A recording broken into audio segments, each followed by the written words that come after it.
Khan sir की गिरफ्तारी को लेकर सोशल मीडिया पे पूरी तरीके से बवाल मचा हुआ है। कोई कह रहा है कि कोचिंग सील हो जाएगा, वो सलाखों के पीछे जाएंगे।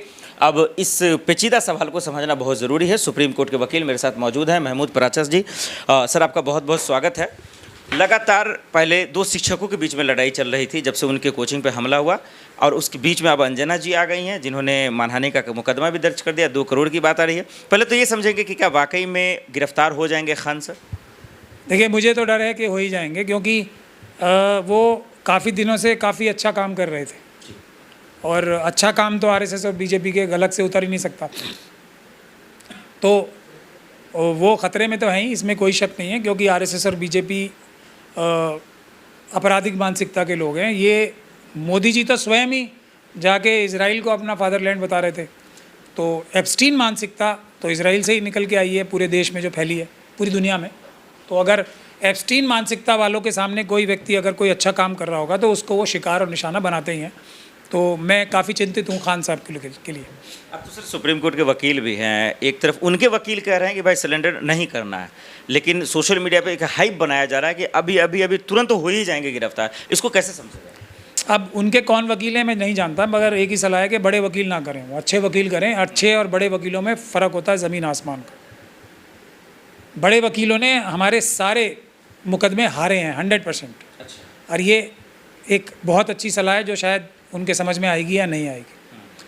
लेकिन कोई भी हमारा बहुजन समाज का व्यक्ति जो होगा, वो अगर कोई भी कार्य करेगा जो समाज के हित में होगा, तो उसे सबसे पहला काम जो करना चाहिए वो करना चाहिए अपने चारों तरफ, जैसे सिक्योरिटी गार्ड रखे थे ना, वो एक लीगल सुरक्षा कवच अपने चारों तरफ बनाना। वो सब ये हमारे बहुजन समाज के ख़ास तौर पे लोग इसमें थोड़ी लापरवाही करते हैं और उसका खमियाजा भुगतते हैं बहुत ज़्यादा।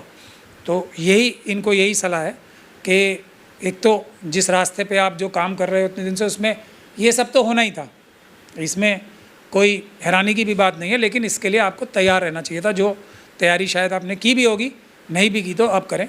अभी कोई ऐसी बात नहीं है, और अच्छे लोग आपके लिए हमेशा तैयार रहेंगे आपकी मदद करने के लिए। अंजना जी जिस तरीके से मुकदमा दर्ज कराई हैं उसको कैसे देखा जाए? बहुत सारे उसमें शिक्षक है, कम लगभग 9 से 10। एक न्यूज़ चैनल है 4PM न्यूज़ नेटवर्क, उस पर भी मुकदमा है 2 करोड़ का मानहानि। इसको कैसे देखा जाए इस वक्त? कोई अच्छा वकील करेंगे तो मुकदमा तो एक्चुअली अंजना जी पे और आज तक पे होना चाहिए। जिस प्रकार की भाषा का प्रयोग उन्होंने शिक्षकों के लिए किया है। अब लेकिन ये हिम्मत और हौसला और ये अच्छी तरीके से लड़ाई वो लड़ पाएंगे नहीं लड़ पाएंगे, आने वाला वक्त ही बताएगा। मगर ये अपराध जो है अंजना ओम कश्यप जी ने किया है, और उसका जो जवाब दिया गया था वो मेरे ख्याल से ऐसा नहीं था जो किसी भी प्रकार से जनहित के विरोध में हो या कानून की कोई भी उल्लंघन करता हो। अंजना जी ने किसी का नाम तो नहीं लिया था ना सर? देखिए, उससे मतलब नहीं होता ना, जो शिक्षकों ने नाम लेकर काउंटर किया। नाम लेने ना लेने से फ़र्क नहीं पड़ता, एक क्लास एक्शन भी होता है। यही है ना, मैं इसलिए अच्छे वकील को करने की बहुत ज़रूरी है, उनको आवश्यकता है, जो करनी पड़ेगी। जिस कॉन्टेक्स्ट में कहा जाता है बात, और ये तो और भी ज़्यादा, मतलब अगर क्रिमिनल केस करें और सिविल केस करें तो पूरी अगर शिक्षक कम्युनिटी को बोला गया तो वो तो फिर मेरे ख्याल से 2000 करोड़ का मुकदमा होना चाहिए। मानहानि तो हज़ारों शिक्षकों की हुई है ना, फिर अगर 2-2 करोड़ का सभी का नुकसान माना जाए तो 2000 करोड़ का होगा।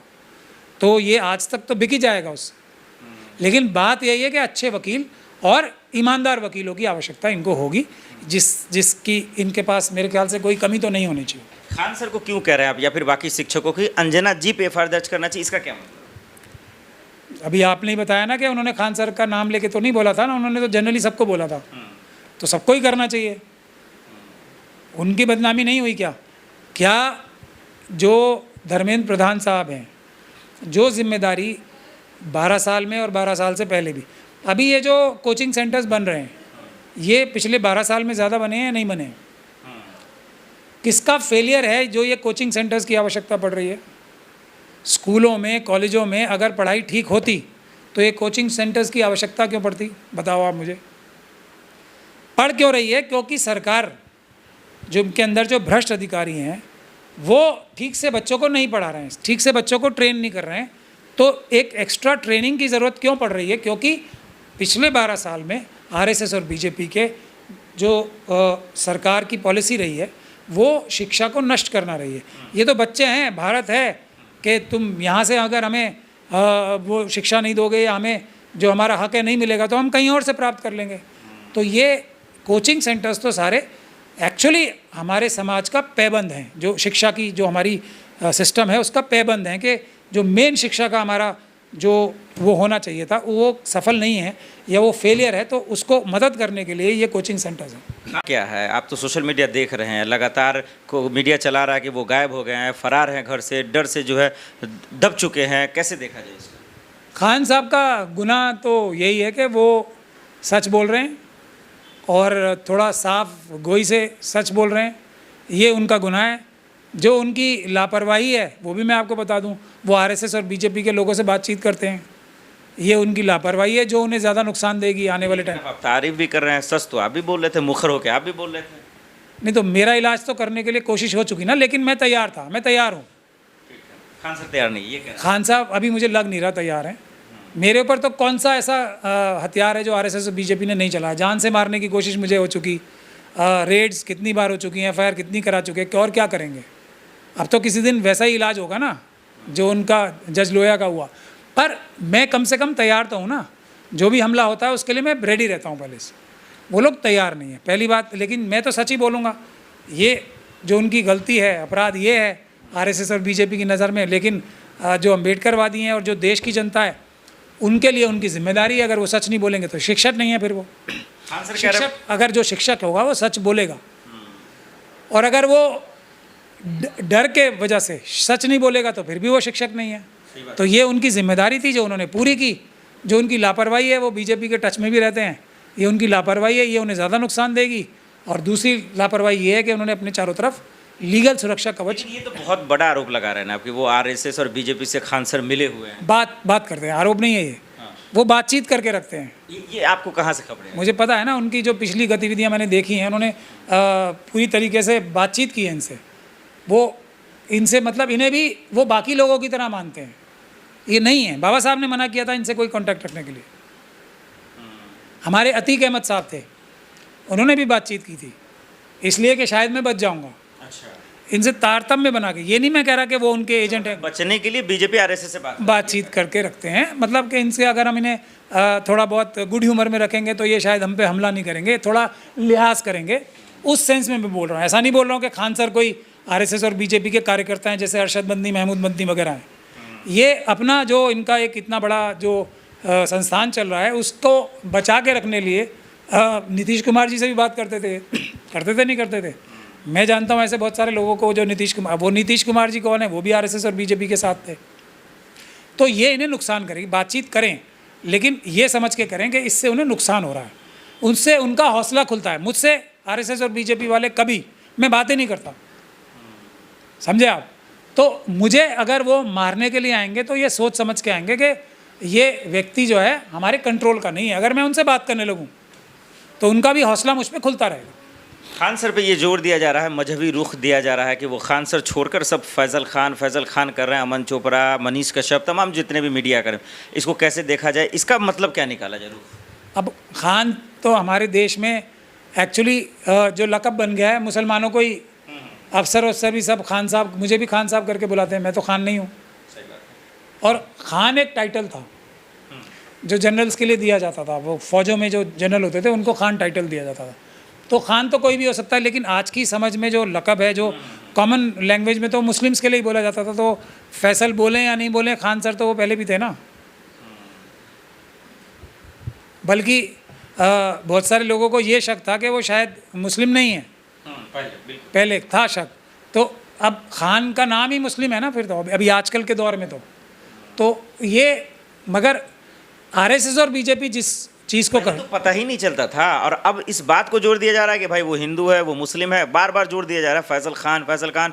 1 मिनट के वीडियो में अमन चोपड़ा 17 बार उनका नाम लेता है, वो भी फैसल खान है, खान सर नहीं। मैं तो कह रहा हूँ ना, अब खान सर और फैसल खान में कोई फ़र्क नहीं है। दूसरी बात ये, आरएसएस और बीजेपी के लोग की जो मानसिकता है ना, एक एकलव्य की कहानी है, आपको पता है। एक एकलव्य की जो कहानी का मैसेज है, जो अच्छा होता है ना उससे कम्पीट नहीं कर सकते, ये एक कॉन्सेप्ट है। तो उसको इमोशनली ब्लैकमेल करके किसी भी तरीके से उसका अंगूठा काट लो, अंगूठा ले लो उससे। तो इसका महिमा मंडन करते हैं, ये मानसिकता है। तो जहाँ भी जो एक्सीलेंस होगी ना, उसकी डायरेक्ट विरोधी आरएसएस और बीजेपी की मानसिकता होती है। किसी भी फील्ड में आप उठा के देख लो, किसी भी फील्ड में। अब प्रॉब्लम ये है कि एससी, एसटी, ओबीसी, मुस्लिम, सिख, क्रिश्चियन, बौद्ध, महिलाएं, ये इनके अंदर बाकी लोगों से ज़्यादा टैलेंट होता है। वो तो इन्हें दबा के रखा जाता है, इसलिए वो टैलेंट दिखा नहीं पाते। लेकिन जो थोड़ा सा भी सब मुश्किल परेशानियों को झेल के ऊपर जाता है, वो फिर सीधा टॉप पे जाता है, क्योंकि टैलेंट तो इतना ज़्यादा होता है ना। अब वो उसमें रेजिलियंस भी होती है, तो वो सीधा निकल के सबसे ऊपर जाता है। ये तो बीमारी है खान साहब की भी, टैलेंट उनमें ज़्यादा ही है, तो वो तो उन्हें ऊपर जाना ही था। अब इस व्यक्ति का, जैसे जो एकलव्य का मुकाबला तो कोई कर नहीं सकता, तो इसको कैसे ख़त्म करें? अंगूठा लेना पड़ेगा ना। तो ये वो छल कपट से, बेईमानी से ही ले सकते हो आप, या इमोशनली ब्लैकमेल करके ले सकते हो। तो वो उनके साथ हो रहा है। वो तो इतने समझदार व्यक्ति हैं, उनको पहले से ही पता होना चाहिए था ये कि वो अगर इतना अच्छा काम कर रहे हैं तो उन पर अटैक होगा ही होगा। इस वजह से नहीं कि अगर वो खान ना भी होते तब भी अटैक होता। लेकिन सर, उनके आरोपों को लेकर रोशन आनंद सर जो हैं, उनको गिरफ्तार कर लेना ये भी तो जायज़ नहीं है ना।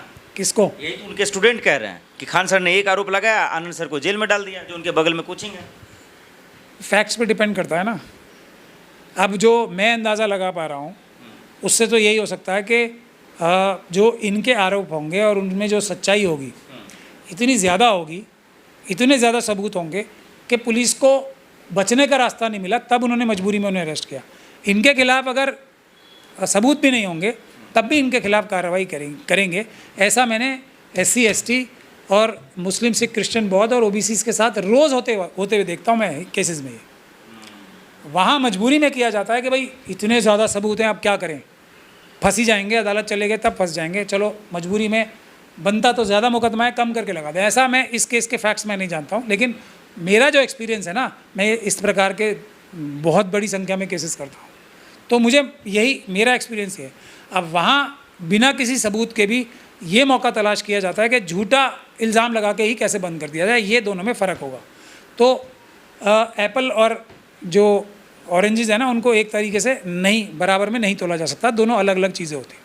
एक आखिरी सवाल, खान सर के कोचिंग को बंद करने के बाद, सील करने के बाद और अस्पताल को भी बंद करने के बाद जोरों शोरों से चल रही है, अगर ऐसा होता है या फिर वो जेल चले जाते हैं, तो क्या लाखों करोड़ों जो गरीब बच्चे हैं, जो स्टूडेंट्स हैं, उनके पेट पे लात मारा जाएगा, उनकी ज़िंदगी से खेला जाएगा?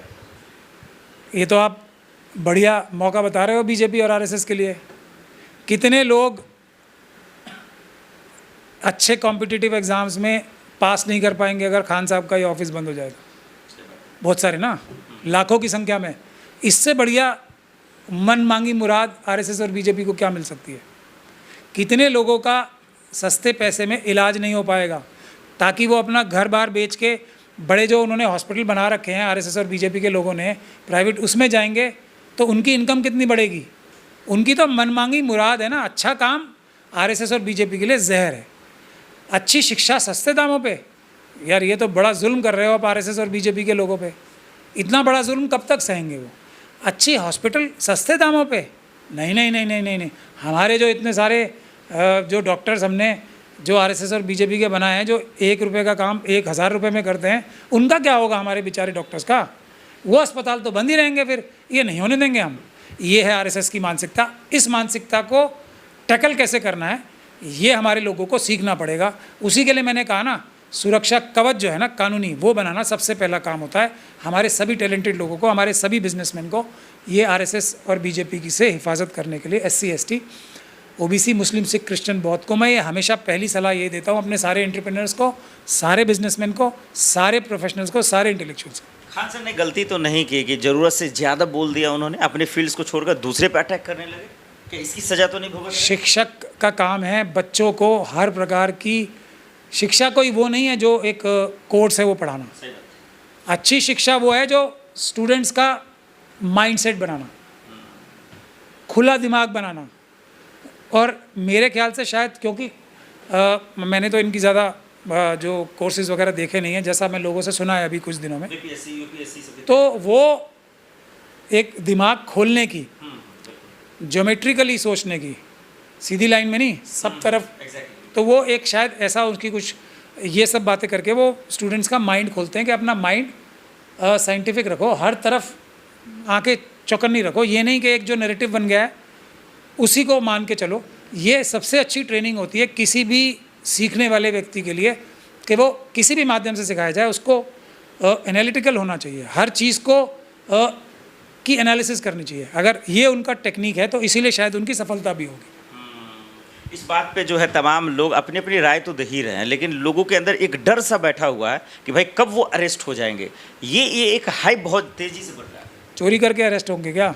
डकैती डाल के अब अरेस्ट? कह भी रहे कि भाई साजिश किया जा रहा है मेरे खिलाफ। खान सर ने बयान मैं खुद ही कह रहा हूँ, ये तो वो एक अच्छा काम करते हुए, अगर उस अच्छे काम करते हुए जेल में जाते हैं तो ये तो उनके जो फेदर्स, उनके जो टोपी है उसमें एक और फेदर होगा ना, अच्छी बात है। डरना थोड़ी है। अगर हम डर जाएं, जैसे अब मैं अपना एग्जांपल दूं, तो कितने लोग जो बेगुनाह हैं वो जेलों में होंगे अब। तो मेरे ऊपर इतना अटैक हुआ, सब बोला कि आप ये दिल्ली दंगों के केसेस छोड़ दो, तो नहीं तो आप अमित शाह जी आपको मरवा देंगे। तो रिकॉर्डेड है वर्जन, जो उन्हीं के जो कैमरामैन आए थे, इसीलिए तो वो वीडियोग्राफी उसकी भी नहीं मिल रही मुझे। तो अदालत ने तो खैर ऑर्डर कर रखा है। तो बात क्या है, ये डराने का ही तो काम होता है। ये अच्छा काम मत करो आप बाबा साहब के संविधान के तहत जाके जो बेगुनाह हैं उनको बचाओ मत, और जो गुनाहगार हैं उनको सज़ा मत दिलवाओ। तब हम आपको छोड़ देंगे, आपको ज़ाती तौर पे छोड़ देंगे। अगर ऐसा कोई व्यक्ति अपना काम सच्चाई और ईमानदारी का छोड़ देता है तो वो देश का सच्चा सिपाही नहीं है। इनको जेल भेजें या कुछ भी करें, इनको अपना काम जारी रखना चाहिए। अच्छे लोग इनके साथ खड़े रहेंगे, इसके लिए ये निश्चिंत रहें, चिंता की कोई बात नहीं। अच्छे लोग आएंगे, इनको बचाएंगे। अच्छे लोग से तो बातचीत भी हो रही है क्या? सुप्रीम कोर्ट के वकील महमूद पराचा साहब क्या वाकई में खान सर का जो है केस लड़ेंगे या उनके लिए तैयार है?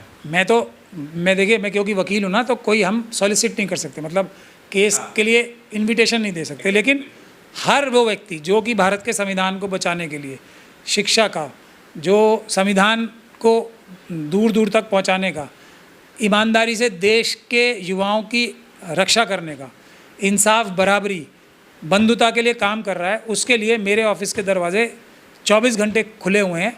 और हम लोग इफ़ेक्टिव लोग हैं, जो बोलते हैं वो करते भी हैं। नहीं तो बड़े बड़े लोग हैं, बड़े बड़े एग्जाम्पल्स हैं, टच नहीं कर सकता कोई उन्हें, पूरी आरएसएस और बीजेपी मिलके, क्योंकि हम उनको ईमानदारी से काम करके, प्रोफेशनली काम करके हिफाजत में रखते हैं। दर्जनों एग्जाम्पल्स हैं, आपकी नज़रों में भी बहुत सारे हैं, जो बहुत सारे आज एमपी वगैरह भी बन के घूम रहे हैं।